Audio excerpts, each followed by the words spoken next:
Hola a todos, hoy es lunes, 25 de agosto de 2025, y nuestro amigo, el coronel Jack Bowd, está de vuelta con nosotros. Bienvenido de nuevo, coronel Bowd. Muchas gracias por invitarme de nuevo. Me alegra estar de vuelta en el canal.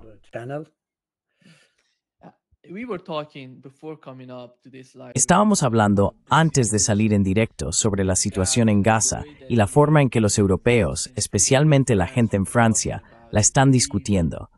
Dijimos que lo que está ocurriendo y la manera en que hablan y retratan la situación en Gaza es puro racismo. ¿Cuál es tu opinión al respecto? ¿Qué pasa por la mente de esas personas que siguen apoyando a Israel en lo que están haciendo en Gaza?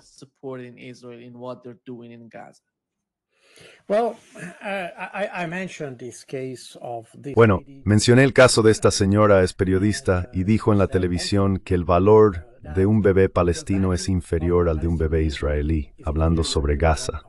Y eso es absolutamente impactante, especialmente cuando ves que esto viene de Francia, que solía ser el país que primero emitió la Declaración de los Derechos Humanos. Es impactante, pero al mismo tiempo puedes ver que países como Alemania, Francia, todos estos países, y esto también afecta a los países de Europa del Este, por cierto, que solían estar muy cerca de los alemanes durante la Segunda Guerra Mundial, hoy en día tienen una política muy a favor de Israel.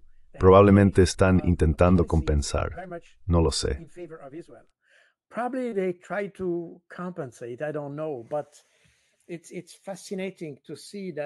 Pero es fascinante ver que en Europa realmente no hemos aprendido las lecciones de la Segunda Guerra Mundial. Verás, al final de la Segunda Guerra Mundial, cuando descubrimos los campos de concentración y todo eso, y se celebraron los juicios de Nuremberg, surgieron dos ideas de aquello. La primera es que los ejércitos deben seguir la ley. La guerra no debe llevarse a cabo en un vacío intelectual o legal. Tiene que haber un marco legal, y los ejércitos deben actuar dentro de ese marco. En varios libros que he escrito, siempre intento hacer la distinción entre el uso de la fuerza y el uso de la violencia. En Francia, no hay una diferencia real entre ambos. Tienden a utilizar siempre el término uso de la violencia. Pero sí hay una diferencia.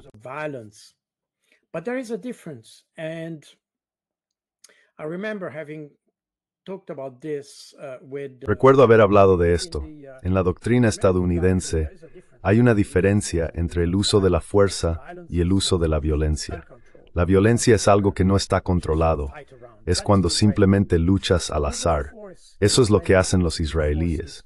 El uso de la fuerza es cuando tu fuerza está controlada, y ese es el propósito de un ejército. La razón de ser de un ejército es tener una estructura de mando y control. Cuando usas la fuerza, está dirigida, está controlada, se orienta a objetivos específicos. No es que todo el mundo dispare a cualquiera.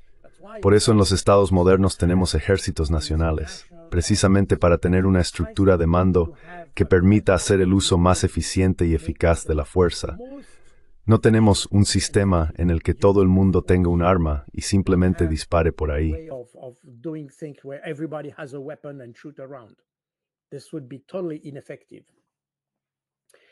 Esto sería totalmente ineficaz. Así que el uso de eso, y eso sería violencia, por cierto, es exactamente lo que ocurre cuando hay bandas disparando por ahí o durante disturbios. Eso es violencia. La fuerza es cuando sabes exactamente lo que estás haciendo. Es algo dirigido. El problema es que los alemanes solían confundir ambos conceptos. También tenemos que entender que en alemán, fuerza y violencia son la misma palabra, Gewalt. Por eso mucha gente, cuando traduce uso de la fuerza del alemán, porque ese fue un concepto desarrollado por los alemanes, tiende a confundir los dos términos, violencia y fuerza. En alemán es la misma palabra, y eso probablemente explica la forma en que actuaron los alemanes durante la Segunda Guerra Mundial. La cuestión es que después de la Segunda Guerra Mundial, entendimos que necesitamos tener una visión clara sobre el uso de la fuerza.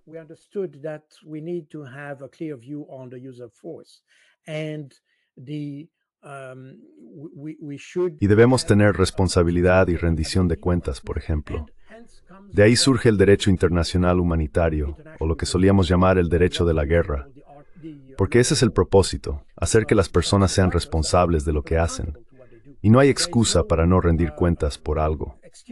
No se puede, como escuchamos muchas veces durante los juicios de Nuremberg, decir, oh, no fui yo. Mi jefe me dijo que lo hiciera, así que lo hice. Esto es algo que, hoy en día, después de 1946, es totalmente inaceptable.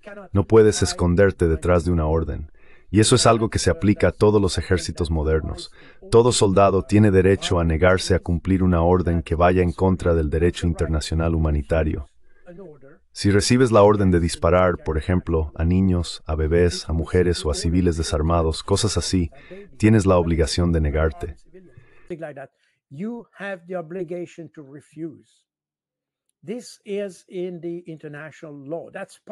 Esto forma parte del derecho internacional. Es parte del derecho internacional. Y en la mayoría de los ejércitos, al menos en los ejércitos civilizados, existe en los reglamentos la obligación de rechazar una orden que vaya en contra del derecho internacional humanitario. En Suiza, por ejemplo, esto está explícitamente indicado en el Código de Conducta para los soldados. Así que eso es lo primero que surgió tras la Segunda Guerra Mundial. Y la segunda consecuencia de esta experiencia fue el respeto hacia los civiles. Durante la Segunda Guerra Mundial solo existía una legislación limitada sobre cómo debían ser tratados los civiles en la guerra. De ahí la Convención de Ginebra y los protocolos adicionales que se adoptaron en 1949 y luego en los años 70 y cosas por el estilo. Pero antes de eso la legislación era limitada. No era un vacío total, pero sí era limitada.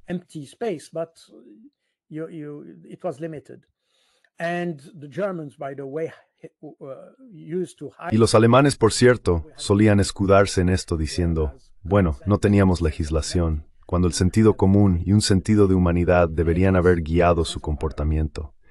En cualquier caso, y un sentido del honor para un soldado. Porque matar bebés no tiene nada que ver con lo que hace grande a un soldado. Te hace deshonroso. Desafortunadamente, lo que tenemos ahora en las FDI, en Israel, para mí es una vergüenza para todas las personas uniformadas del mundo, porque muestra cómo los soldados pueden ser tan deshonrosos, sin honor. No es nada. Estas personas realmente no merecen ningún tipo de respeto.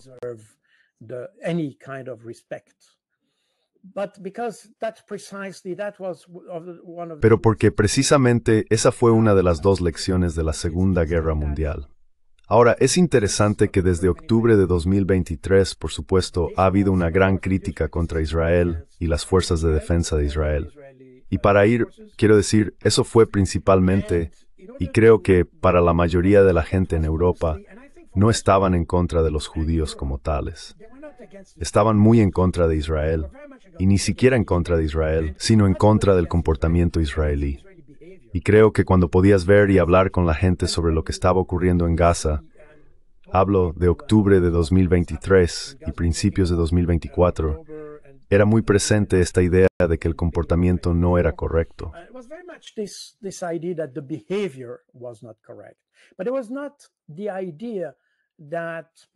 Pero no era la idea lo que la gente rechazaba.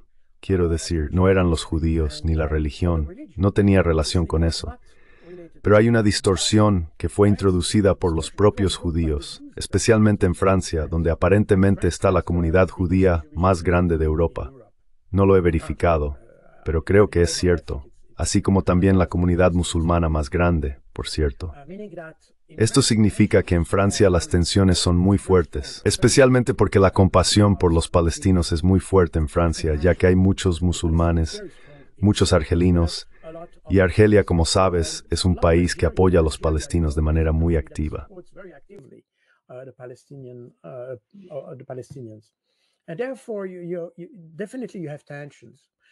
Y por lo tanto, definitivamente existen tensiones. Pero el gobierno francés y la comunidad judía, porque se sintieron obviamente atacados por las críticas muy fuertes, en lugar de intentar explicar y racionalizar el debate, recurrieron a las viejas recetas. En cuanto haces algo a alguien que es judío, automáticamente se llama antisemitismo.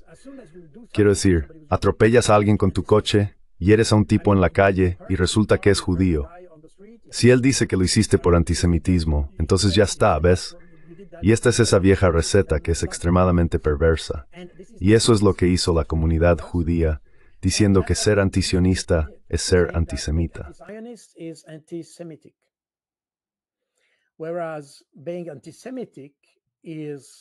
Mientras que el antisemitismo se dirige a una religión, quiero decir, a la naturaleza de lo que eres, el antisionismo es una postura contra una posición política, porque el sionismo es una ideología política. Así que para mí hay una gran diferencia entre ser antisemita y ser antisionista.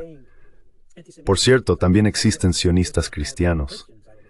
Quiero decir, Joe Biden solía decir que era un sionista cristiano, y hay muchos otros en el establishment estadounidense que se han declarado sionistas cristianos. Así que por eso ser antisionista no tiene nada que ver con ser antisemita. Pero el problema es que la comunidad judía intentó crear esta confusión para poder condenar cualquier...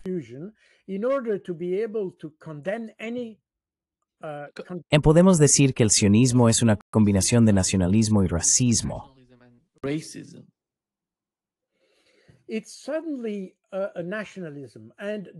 Ciertamente es una forma de nacionalismo. El sionismo es un movimiento extremadamente complejo, si se quiere. Hay tantas facetas. Aquí tengo, como puedes ver, este es un folleto, está en francés. Es un folleto del movimiento sionista. Por cierto, esta es la facción que dio origen a la facción del Likud de Benjamin Netanyahu. Y de hecho puedes ver el mapa que se muestra aquí. Eso es Israel y Transjordania. Esta es una facción del movimiento sionista que solía estar encabezada por el señor Jabotinsky a finales de la década de 1920, llamada los sionistas revisionistas. Ellos estaban a favor de revisar la decisión británica de entregar Transjordania a la tribu y al reino hachemita.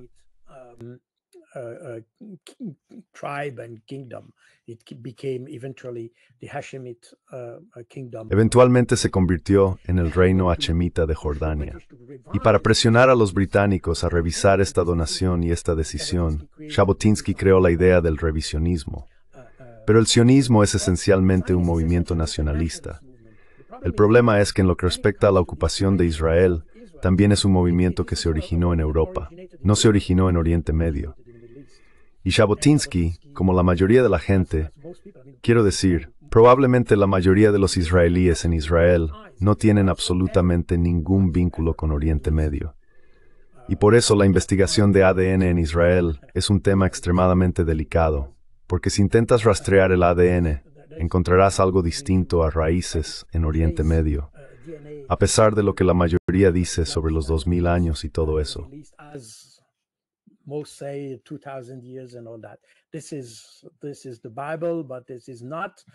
Esta es la Biblia, pero de aquí no provienen realmente los sionistas europeos. Y hay que leer los libros de Shlomo Sand, que es historiador, un historiador judío, es profesor en la Universidad de Tel Aviv, si no me equivoco. Hizo una investigación exhaustiva sobre el tema y demostró que en realidad quienes verdaderamente proceden de la zona son los palestinos. Son ellos quienes tienen más vínculos con la región. Los israelíes, especialmente los que vemos, son todos de Europa del Este, quiero decir, de Europa Central, Brave Poland y Recruitor.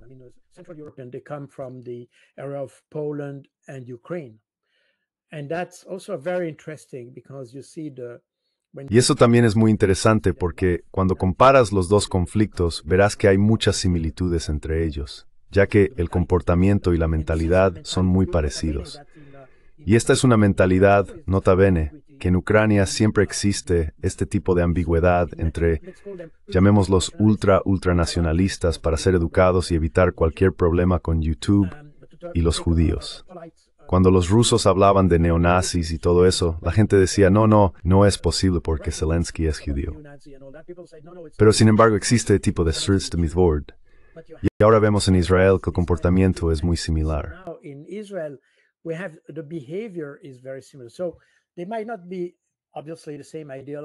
Así que puede que no tuvieran exactamente las mismas ideologías que las que había en Alemania en los años 30.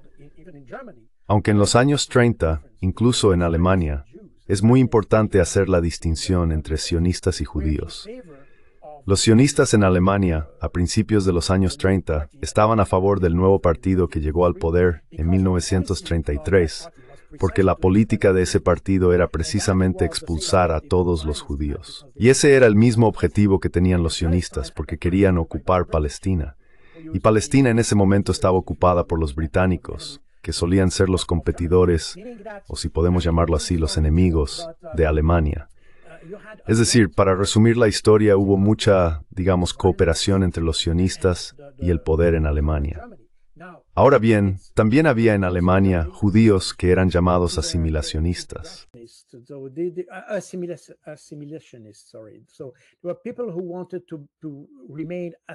Así que había personas que querían permanecer asimiladas en la población alemana y se oponían a los sionistas. De hecho, también tenemos ejemplos en los que los sionistas solían luchar contra otros judíos. Quiero decir, tienes el caso del gueto de Varsovia, por ejemplo, donde había facciones sionistas luchando junto a los alemanes contra judíos en el gueto de Varsovia. Así que hay muchos ejemplos como este. Esta es una relación extremadamente compleja entre sionistas y judíos. Y para evitar cualquier discusión al respecto, porque es algo que incluso los judíos en Israel consideran un tabú, nadie quiere hablar de ello porque es un tema sumamente delicado, obviamente, ya que destruiría toda la narrativa nacional, por así decirlo.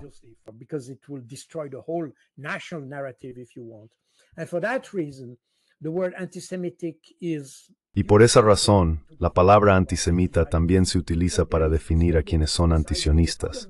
Así que esta idea sigue existiendo. El problema con eso es que al usar este tipo de confusión, haces que todos los judíos sean de alguna manera responsables de lo que hace el gobierno israelí.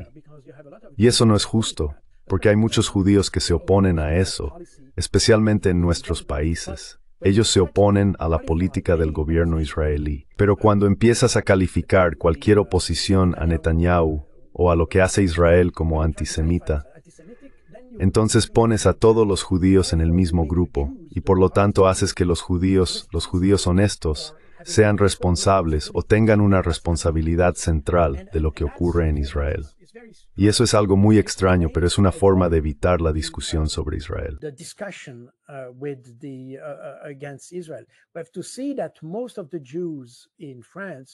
Tenemos que ver que la mayoría de los judíos en Francia, no la mayoría, pero sí muchos de ellos, son de origen polaco. Son judíos que migraron justo antes o después de la guerra, y muchos de ellos tienen apellidos polacos o incluso rusos. La mayoría son extremadamente sionistas. Lo que hay en los medios de comunicación en Francia es extremadamente pro-sionista, y por lo tanto no tienen ningún problema en esconderse detrás de los judíos honestos, por así decirlo. Si puedo hacer la distinción entre judíos honestos y sionistas, si me permites esta distinción solo a efectos de explicación. Así que hay una situación perversa, especialmente en Francia, porque, como dije antes, hay una comunidad islámica muy importante. Los propios judíos han creado una confusión que de hecho genera más antisemitismo, porque entonces todo se etiqueta como antisemita.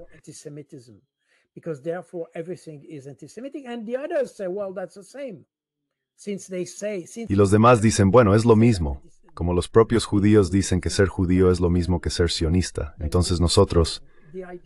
Pero la idea, sabes, si miras la historia, verías que en realidad solo los cristianos han creado problemas.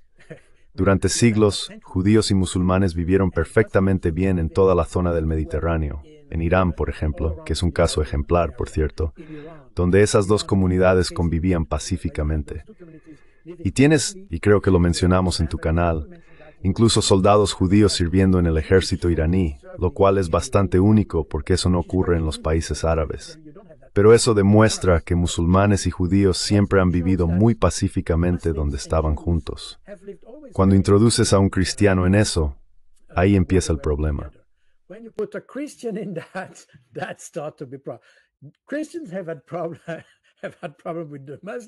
Los cristianos han tenido problemas con los musulmanes y tienen problemas con los judíos.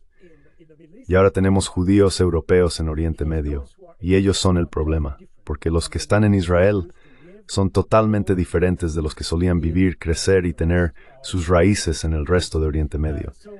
Así que los europeos son el problema. Y existe esta idea de una especie de superioridad, probablemente los israelíes que vienen de Europa Central están combinando lo peor de dos mundos. ¿Ves? Quiero decir, cuando vemos lo que está ocurriendo, es definitivamente lo peor de dos mundos. Y mucha gente en Europa, porque solíamos decir que formamos parte de la misma civilización judeocristiana, pero cada vez hay más académicos que dicen, bueno, la civilización judeocristiana no existe. Well, the Judeo-Christian civilization doesn't exist. There is no Judean-Christian, and to be honest, No existe una civilización judeocristiana. Y para ser sincero, no siento que comparta valores con quienes están hoy en Israel.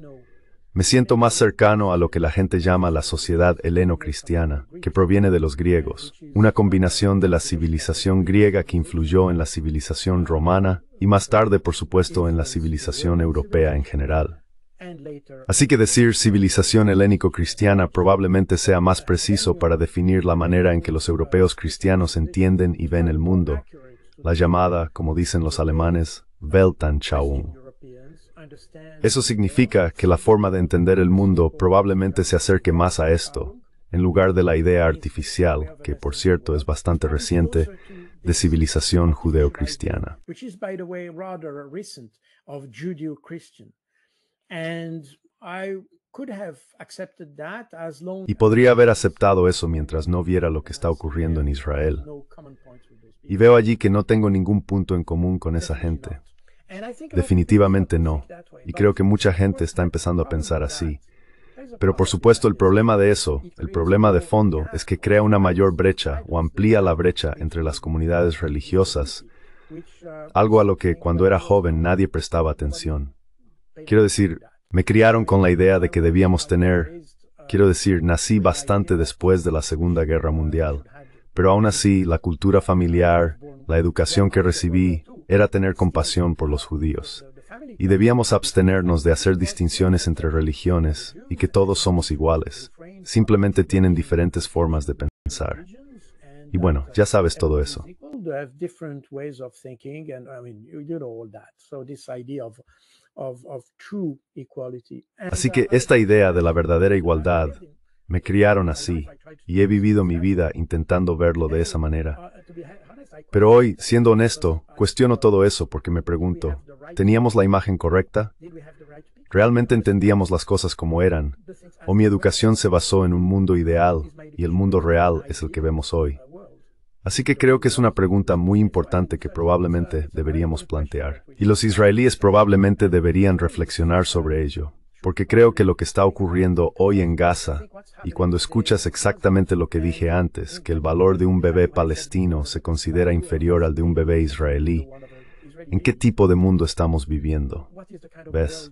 world in which we are? You see, and I think that will affect the perception. Y creo que eso afectará la percepción de los israelíes, sin duda, pero también probablemente la de los judíos en general, porque tendemos a crear esta confusión entre lo que es judío, lo que es religioso y lo que es político. Por eso, probablemente habrá un aumento del antisemitismo durante mucho tiempo.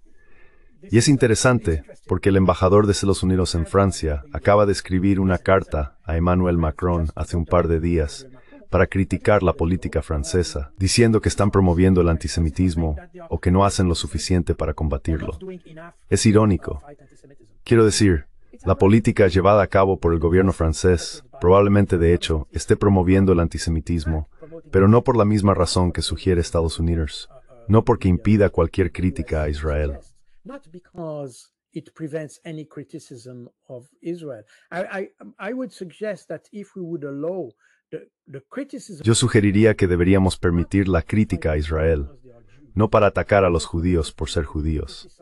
Y esa es también la diferencia entre criticar a alguien por lo que es y por lo que hace. that's a fact. Esa es una cuestión fundamental del derecho internacional, por cierto, o del derecho en general.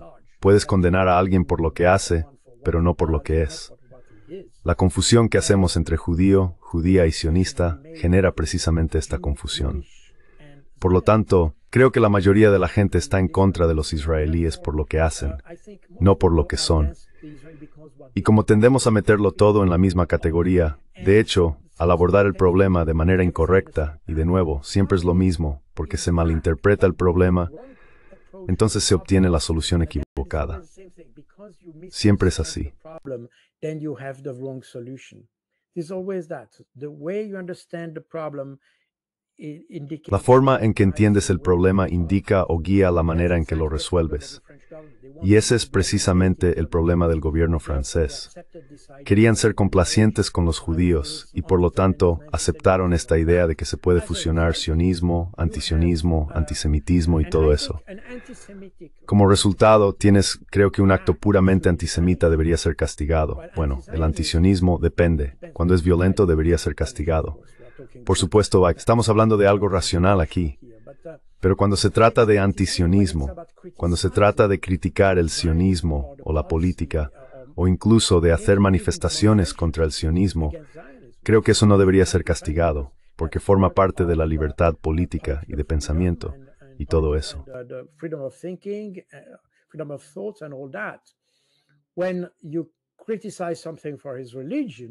Cuando criticas a alguien por su religión, eso es algo diferente porque entra en el ámbito del racismo y todo eso, ya que entonces empiezas a criticar a las personas por lo que son. Es lo mismo con el color de piel e incluso la nacionalidad. Quiero decir, yo soy suizo porque nací suizo. Nunca pedí ser suizo. Por cierto, estoy contento de ser suizo. Pero ya sabes, si la gente dijera, no, no puedes acceder a esto solo porque eres suizo, eso sería racismo. Y eso, por cierto, nos lleva de nuevo a las leyes que se adoptaron en Ucrania el 1 de julio de 2021, que harán una distinción entre rusos étnicos.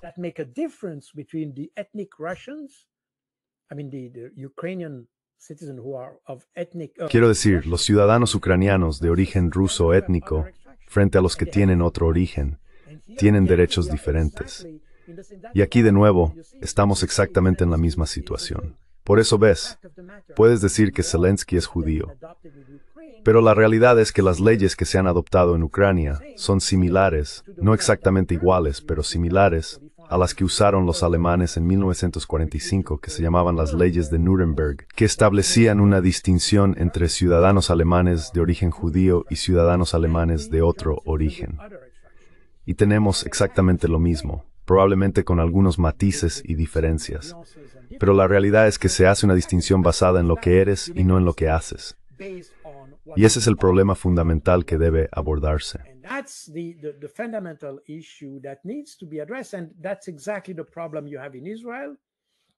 Y ese es exactamente el problema que tienes en Israel. Podemos definir las leyes como racistas porque hacen una distinción basada en lo que eres y no en lo que haces. Y eso era exactamente lo mismo en Ucrania. De hecho, si estudias ambos conflictos, vemos que estamos en una situación muy similar. Los palestinos, de hecho, están luchando para proteger a su población, al pueblo palestino, contra una ocupación, y los rusos atacaron Ucrania en febrero de 2022 para proteger a la población rusa de Ucrania. Eso fue recordado por Sergei Lavrov hace solo un par de días, lo que significa que aquí tenemos una similitud.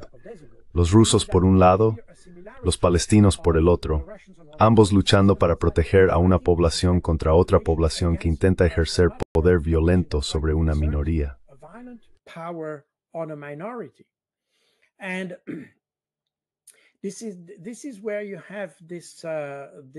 Aquí es donde existe esta similitud. Y esto nos lleva a algo que quería mencionar aquí, porque se trata de la responsabilidad de proteger. Lo he mencionado un par de veces que es un principio de las Naciones Unidas adoptado en 2005, basado en la triste experiencia del genocidio de Ruanda. Otorga a los estados la responsabilidad de proteger a la población civil. Así que cada estado tiene la responsabilidad de proteger a su propia población. Ese es el primer pilar de la R2P, o responsabilidad de proteger. El segundo pilar es que la comunidad nacional tiene una responsabilidad política de ayudar al Estado que tiene un problema a resolverlo y a proteger a la minoría bajo su responsabilidad.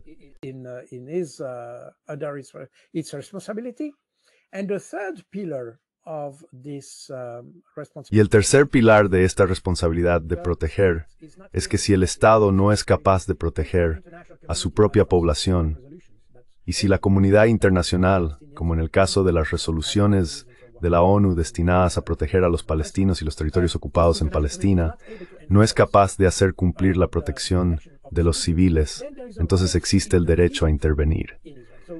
Así que basándose en ese principio, la comunidad internacional podría intervenir en Israel, intentando influir en la política israelí hacia los palestinos. Y de hecho, si lo pensamos, solo los hutíes están haciendo eso, porque han dicho que lucharán e impondrán una especie de bloqueo, especialmente en el Mar Rojo, contra Israel, y bombardearán Israel mientras no acepten un alto el fuego con los palestinos. A ceasefire with the Palestinians. And that, in fact, it's probably the only country in the world. Y de hecho, probablemente ese sea el único país en el mundo, con la posible excepción, quiero decir, Hezbollah no es un país, pero probablemente Hezbollah también entra en esa categoría. Pero este es el único país que realmente ha asumido la responsabilidad de hacer cumplir el principio de la responsabilidad de proteger con sus propios medios, con lo que tenían a mano y lo que consideran que pueden hacer. Sin embargo, este es el único caso. Ningún otro país ha intentado siquiera presionar al Estado de Israel para evitar masacres, para evitar violaciones de los derechos humanos o violaciones del derecho internacional humanitario. No me refiero al arte de la guerra, sino al derecho de la guerra, perdón, en Gaza.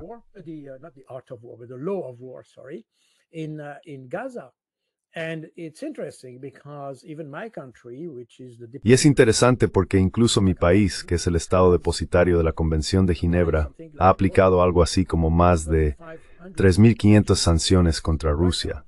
Suiza es el segundo estado que más sanciones ha impuesto contra Rusia, por cierto. Eso es interesante, incluso antes que Canadá. Así que desde febrero de 2022, Suiza ha aplicado tantas sanciones contra Rusia, pero ninguna contra Israel. Eso demuestra, lamentablemente, que mi país es un estado racista, porque acepta que hay una diferencia de trato entre lo que ocurre en Ucrania y lo que ocurre en Palestina.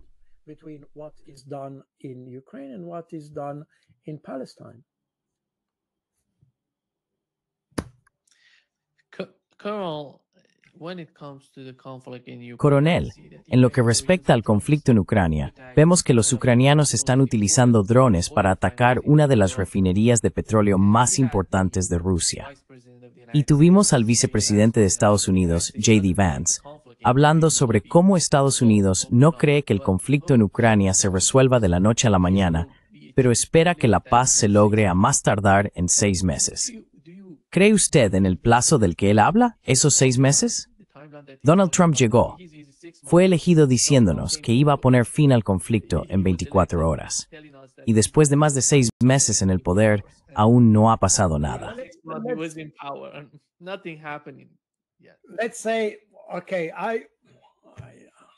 Digamos, vale, estoy siendo justo con Trump, y diría que 24 horas probablemente sea solo un ejercicio retórico, y podemos aceptarlo. De todos modos, Trump tardó 6 meses en averiguar cuál era la posición rusa. Porque de hecho lo que vimos en Alaska hace apenas 10 días en realidad tenía que ver con averiguar cuál era la posición rusa, aunque esta posición se declaró explícitamente el 14 de junio de 2024, es decir, hace un año. Así que la administración estadounidense tardó 6 meses en entender algo que se había dicho explícitamente y que no ha cambiado ni un milímetro. Así que, ¿podemos suponer que pueden resolver pruebas en 6 meses? Lo dudo. De todos modos, no lo sé.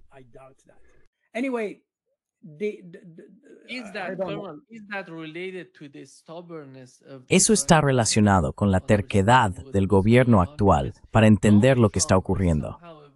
Porque Donald Trump, de alguna manera, era consciente de lo que pasaba en Ucrania.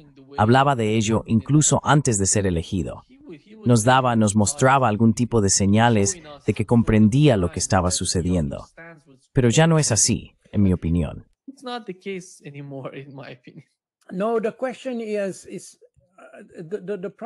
la cuestión es, el problema es, y probablemente ese era el propósito, o mejor dicho, ese era el propósito de la reunión en Alaska. Conocer la posición de Vladimir Putin es una cosa, pero entender cuáles son los márgenes de negociación que están dispuestos a aceptar o a ceder ambas partes, eso es lo que probablemente faltó. Pero el hecho de que vinieran una y otra vez con la propuesta de Keith Kellogg, y que aparentemente, después de que Keith Kellogg fuera reemplazado por Steve Witkoff, presentaran ideas muy similares. No hubo muchos cambios al parecer.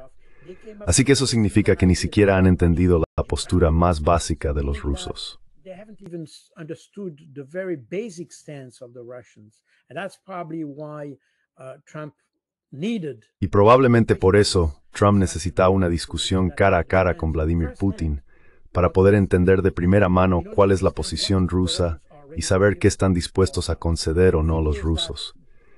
La cuestión es que cuanto más avanza el conflicto, menos dispuestos están los rusos a ceder algo o hacer concesiones, porque no les interesa. Ese es sin duda un aspecto.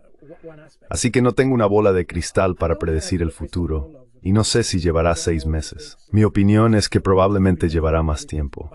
Pero quién sabe. La cuestión es que hemos avanzado. Tenemos que aceptar y admitir eso. Porque lo que ha cambiado, y creo que es un cambio muy importante, es que hablamos con los rusos. Very important change is that we talk to the Russians.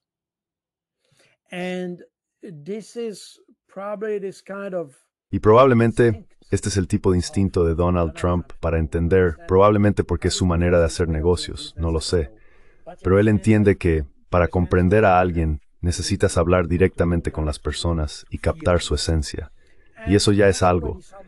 Quiero decir, reanudaron las relaciones diplomáticas, abrieron nuevos canales de comunicación. Así que hay un avance.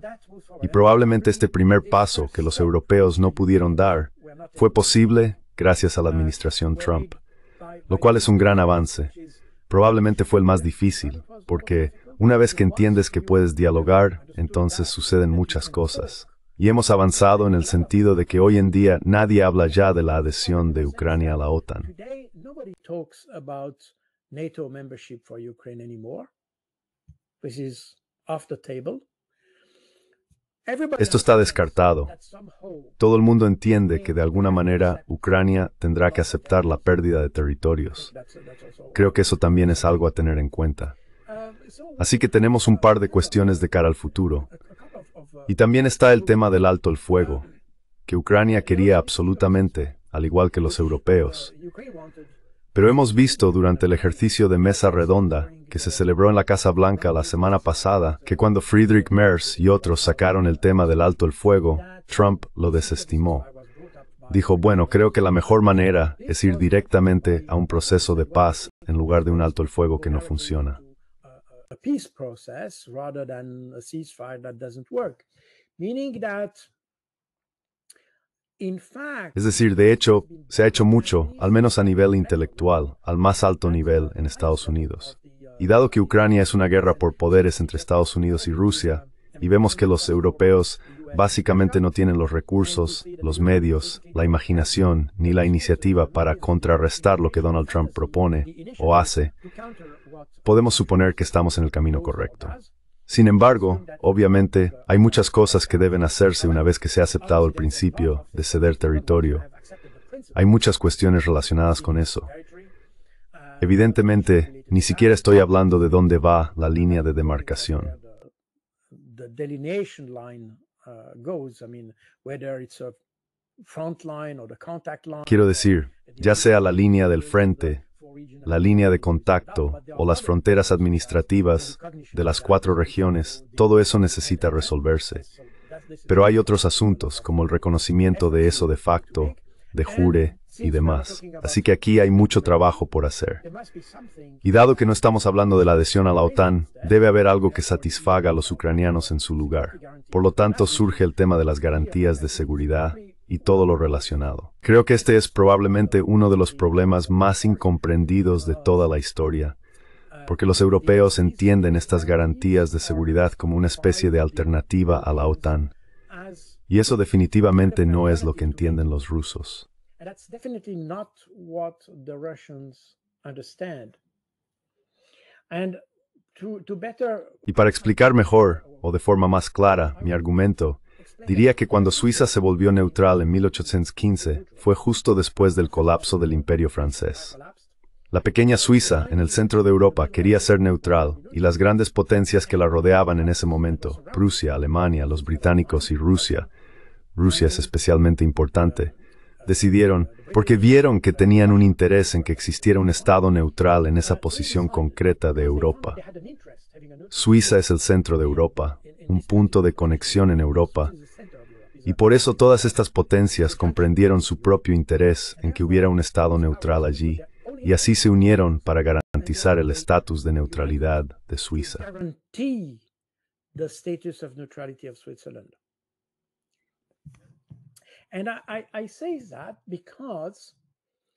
Y lo digo porque en 1955 Austria, al igual que Alemania, era un país ocupado y tenía fuerzas de ocupación de los 4 vencedores de la Segunda Guerra Mundial: los franceses, los británicos, los estadounidenses y los rusos, y la propia Viena estaba dividida en diferentes zonas de ocupación. En 1955 se decidió conceder la independencia a Austria. Encontré un documento muy interesante de la CIA, escrito en abril de 1955, que sugiere para Austria la misma receta que se utilizó para Suiza un siglo y medio antes. Y efectivamente, eso fue lo que ocurrió con Austria. Los 4 vencedores de la Segunda Guerra Mundial se convirtieron en los garantes de las garantías de seguridad para Austria. ¿Y por qué menciono esto? Porque en 1994, cuando se planteó la cuestión de que Ucrania devolviese las armas nucleares que tenía en su territorio ante Rusia y Irán,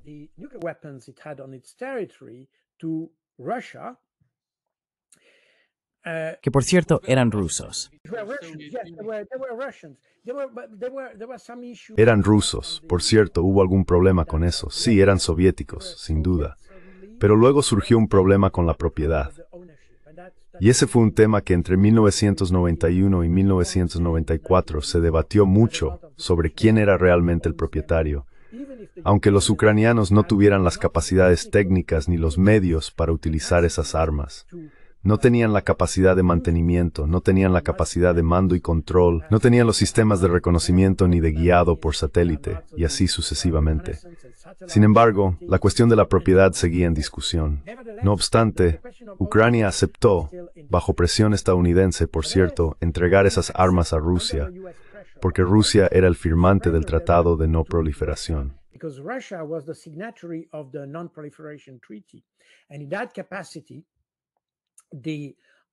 Y en esa capacidad, Estados Unidos consideró que Rusia, como sucesora de la Unión Soviética, tenía la responsabilidad de la eliminación de estas armas y demás.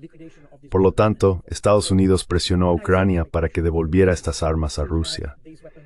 En cualquier caso, Ucrania quería algunas garantías, y al redactar las diferentes garantías a cambio de las armas nucleares, Ucrania utilizó el modelo de lo que ocurrió con Austria en 1955, es decir, el mismo milagro que Suiza en 1815, lo que significa que el rey Sol Steam Swords Gerith Narantes door por todas las partes.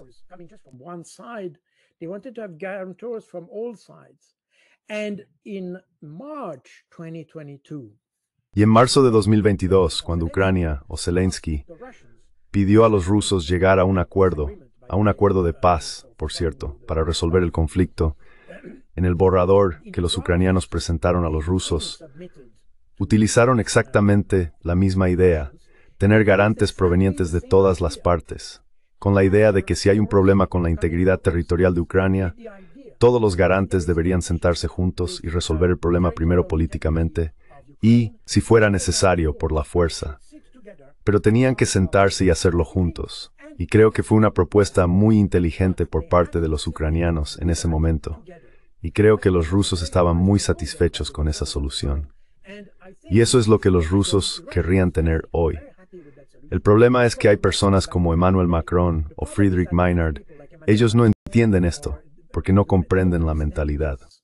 Because they don't understand the mentality. Ukraine has twice used the model that was eventually. Ucrania ha utilizado 2 veces el modelo que, de hecho, se redactó en 1815 para Suiza.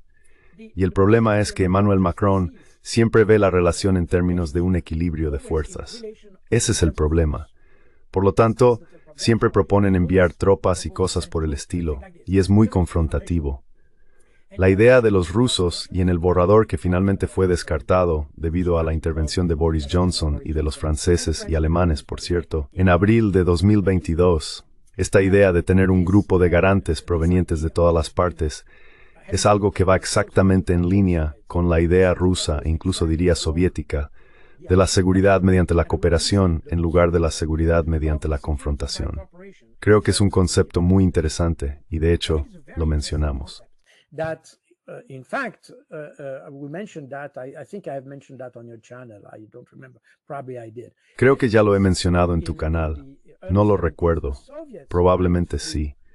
En cualquier caso, a principios de los años 70, los soviéticos intentaron crear un sistema que permitiera este tipo de relación entre Oriente y Occidente.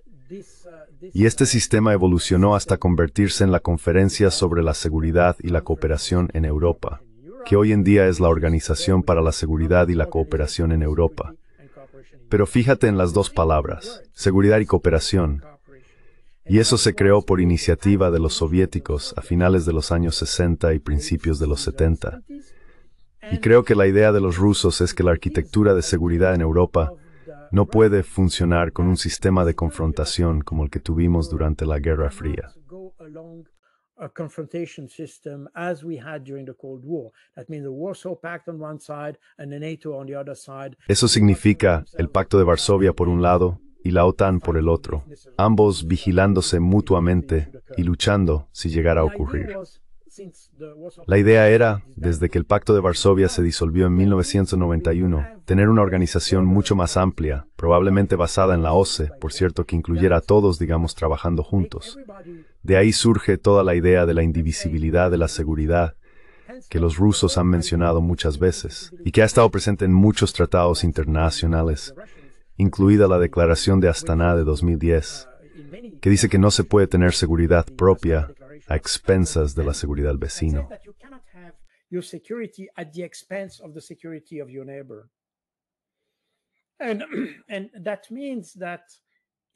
Y eso significa que es una idea que promueve buenas relaciones con tus vecinos.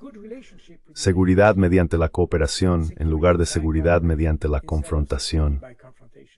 Y creo que eso es lo que siempre han tenido en mente los rusos. Y te conté que a principios de los años 90, Suiza estaba contemplando la idea de unirse a la Asociación para la Paz. Formaba parte de una delegación encargada de analizar la percepción de la participación de Suiza en la Asociación para la Paz de la OTAN, porque estábamos muy interesados en mantener nuestra imagen de neutralidad, algo que hemos perdido desde entonces.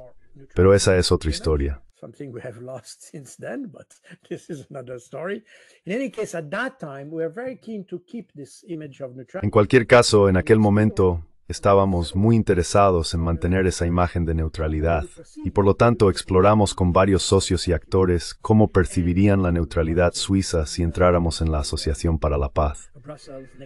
Fuimos a Washington, D.C., fuimos a Bruselas, a la OTAN y a la UE, y también fuimos al alto mando ruso y al Ministerio de Defensa, incluyendo inteligencia, pero especialmente al alto mando ruso. Tuvimos discusiones y oposiciones muy interesantes en aquel momento, con el más alto nivel del mando ruso.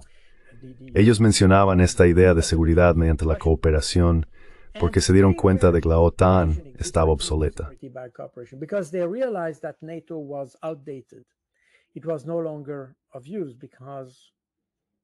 Ya no servía porque no estaba estructurado para el nuevo tipo de problemas que teníamos en Europa en ese momento.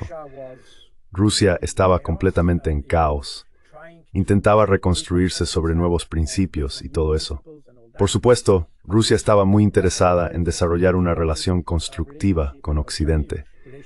Y probablemente lo mismo ocurría en todos los demás países de Europa del Este. Por lo tanto, había una necesidad de cooperación ampliada. En ese momento, tampoco había necesidad, digamos, de confrontación militar, porque entendíamos que la Guerra Fría no había llevado a nada y no había razón para luchar. Por lo tanto, esta idea de la seguridad mediante la cooperación ya se mencionaba en aquel entonces.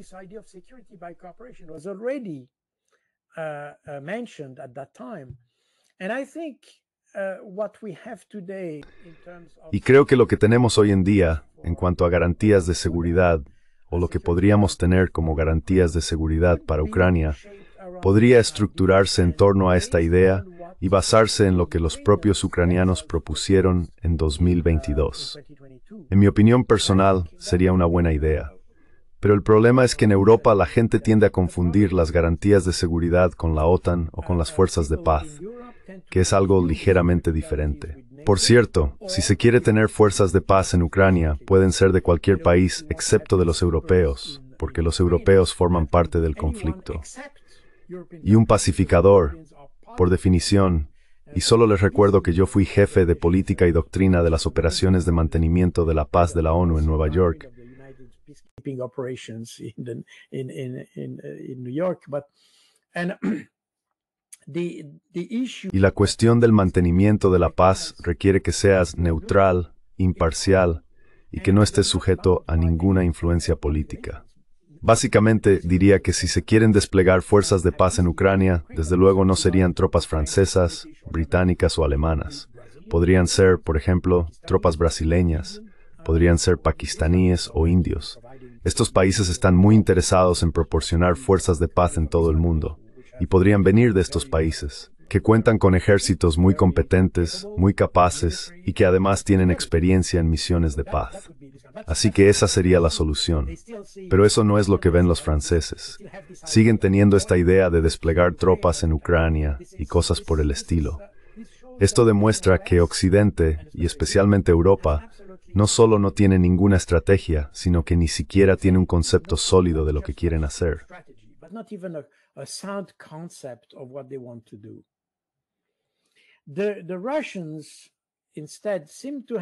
Los rusos, en cambio, parecen tener una idea muy precisa de lo que se puede lograr. Parece que han estudiado las diferentes opciones de manera muy minuciosa. Está mucho más pensado. Los estadounidenses quieren alcanzar un objetivo, pero no tienen una estrategia para lograrlo.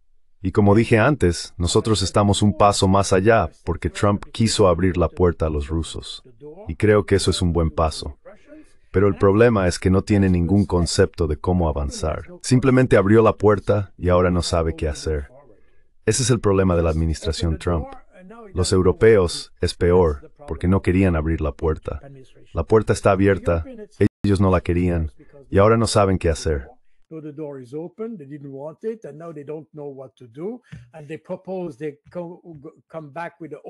Y proponen volver con la vieja receta, enviar tropas a algún sitio. Y eso es todo. Pero no hay absolutamente ninguna idea, ningún concepto, ninguna iniciativa, ninguna creatividad. No hay imaginación en la forma en que pueden imaginar lo que podría ser y lo que podría suponer una oportunidad para todos, porque obviamente continuar la guerra no es una oportunidad para nadie, excepto quizá para los rusos. Esto solo es una oportunidad para ellos, pero desde luego no para los ucranianos y desde luego no para Europa. Y creo que eso es algo que los estadounidenses han entendido, porque esa es la razón por la que Trump quiere salir. Quiero decir, lo entiendes. Estados Unidos tiene ahora, ¿cuánto?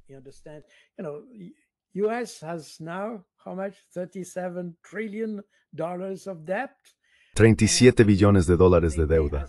Y pagan solo en intereses 1,2 billones. 1,2 billones de dólares al año solo en intereses, lo que significa que obviamente no tienen dinero para gastar en un conflicto que no llevará a ninguna parte.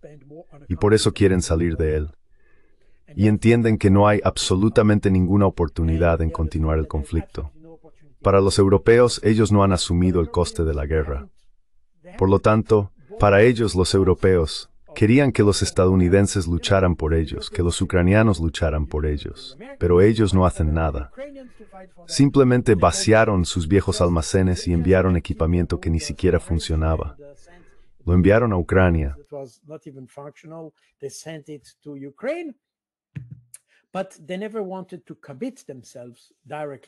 Pero nunca quisieron comprometerse directamente con el conflicto. Y ahora empezarán a entender lo que cuesta y las consecuencias de librar una guerra, ya que los estadounidenses ya no quieren hacerlo. Y con este compromiso de Zelensky de comprar $100,000 millones en armas estadounidenses, por supuesto, con dinero europeo, los europeos empezarán a comprender que hacer la guerra tiene un precio. Y probablemente eso pueda cambiar su perspectiva. Es decir, de nuevo, no lo sé, pero probablemente eso es lo que veremos. Y por lo tanto no sé si esto durará unos 6 meses o así, pero ciertamente los europeos empezarán a entender que si los estadounidenses no están aquí para financiar la guerra, les tocará a ellos hacerlo. It will come upon them to do it, and I'm not sure they are ready to do it, to be Y no estoy seguro de que estén preparados para hacerlo, para ser honesto. Y por lo tanto, esto puede ayudar a acelerar el avance hacia la paz. De nuevo, parte del camino ya se ha recorrido al aceptar la idea de que no habrá alto el fuego, al aceptar la idea de que Ucrania tendrá que ceder algo de territorio, y así sucesivamente.